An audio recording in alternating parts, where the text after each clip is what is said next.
Good morning, students.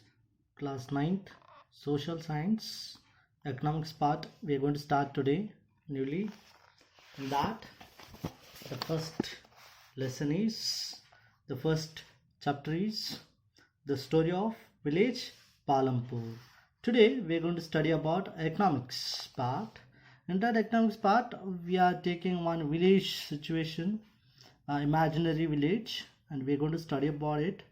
And what all we are going to study today is just overview and introductory part, and there are many things which we are going to study in that of production organization of production. See, the story of village Palampur we are going to study today. The purpose of the story is introducing some basic concepts relating to the production, and this we do through a story of a hypothetical village called Palampur. See, this why we have taken a Palampur means why we have taken a story of Palampur means it is introduction of some basic concept related to the production. So we are going to study about the production today. In that production, so we have taken a just a example of the Palampur. Palampur is hypothetical village, means it is just imaginary. So just imagine there is a village, a Palampur. So if we take a story of village, a Palampur, you can easily understand. So that we have taken. The farming is the main activity in the Palampur. See, every village and overall India is completely, not completely, at least our basic and major activities farming. Same way, the Palampur people also main activity is farming, whereas several other activities such as small scale manufacturing, dairy, transport, etc. are carried out on a limited scale. See, farming is the main activity. Along with that, and several other activities also we does a small scale manufacturing and the dairy and the transport. There are many things will be going on, and these productions activities need various types of resource. So you know that for every uh, production activity we need types of resources. We need types of resource, maybe a natural resource, the man-made items, and human effort, money, and etc. And to do some type of activities, we definitely require some source like a natural source or a money or a man-made items or a human effort, etc. Anything it can be. And as read through we read through the story of Palampur, we will learn how various resources combine to produce the desired goods and service in the village. So through this story, the story of village Palampur, we are going to study how the various resources combine to produce the desired goods and service in the village. So this is the picture of a scene of village. Understand? So let us come to the introductory part. So introductory part, you see, the Palampur is well connected with the neighboring villages and towns. So see, there is a village means obviously neighboring villages will be there, some towns will be there. It is well connected to the other villages and towns. And Raiganj, a big village. Raiganj is a big village nearby Palampur. Is 3 kilometers from Palampur. Raiganj is just a 3 kilometers from Palampur, and well weather road connect the village to Raiganj. So well connected road is there to Raiganj. Further on to the nearest small town Shahpur. So further if you go, there is a near a small town small town is called Shahpur. Many kinds of transport are visible on this road, starting from bullock cart, yes, tangas, bogies, the wooden cart drawn by the buffaloes and loaded with the jaggery and other commodities to motor vehicles like a motorcycle, jeeps and tractors and trucks. So Palampur is well connected to the villages and towns, and Raiganj is a nearby village which is 3 kilometers from the Palampur. And if you go further, you will get a Shahpur over there. It's a small town, Shahpur. So it's a many kinds of transports are visible on the roadside. It's just like a bullock carts are there, tangas are there, and bogies are there, which the buffalo carry the bogies, which is loaded jaggery, and other than that, motorcycles are there, jeeps and tractors and trucks are there. So these all are visible on the road. See, this village has about 450 families. So Palampur is having nearly 450 families belonging to several different castes. So all the 450 families are belonging to several different castes. So different kind of a caste are there. The 80 upper caste families are there. How many? 80 upper caste families are there. They own the majority of land in the village. These 80 upper caste families are own majority of the land in the village. Means most of the land. Majority of the land is owned by these 80 upper caste families. Their houses, some of them quite large, very big and quite large houses are there, are made up of brick with the cement plastering. So very large houses are there made up of bricks, the plastering. The SCs, Dalits, compare 1/3 of the population and live in one corner of the village, one small corner, one side they are living. See, 80 upper caste families are there. In 450 families, 80 upper caste families are there, but 1/3 and the remaining third portion of the families are SC Dalits. They are comprised on the third of the population and they live in one corner of the village, and in such a smaller house, some of which are made of which are mud and straw. Most of the houses electric connection. The electricity powers all the tube wells in the field and is used in the various type of small business. See, well connected roads are there, electricity connection is there, even though for field also electricity connection is there, for small business also they are using the electricity, and these all are well going. It's a small 450 families village and 8 upper caste families, remaining all SC Dalitas. They and 8 upper caste families having such a large houses, and for this Dalit having a small houses like hut, mud and stream made up of. And even though Palampur is having 2 primary schools, how many?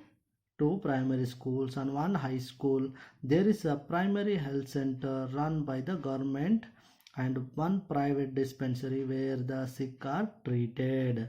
See, in the Palampur is well connected, roads are there, electricity is there, even the 2 primary schools are there, 1 high school is there, 1 primary health center is there. Primary health center means nothing but a hospital, government hospital is there, and 1 private dispensary also is there, private hospital also is there where the sick are treated. So by seeing this, the description above, the explanation above shows that the Palampur has fairly well developed system of roads.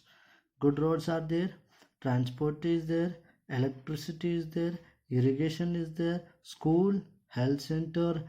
To compare these facilities with those in your nearby village.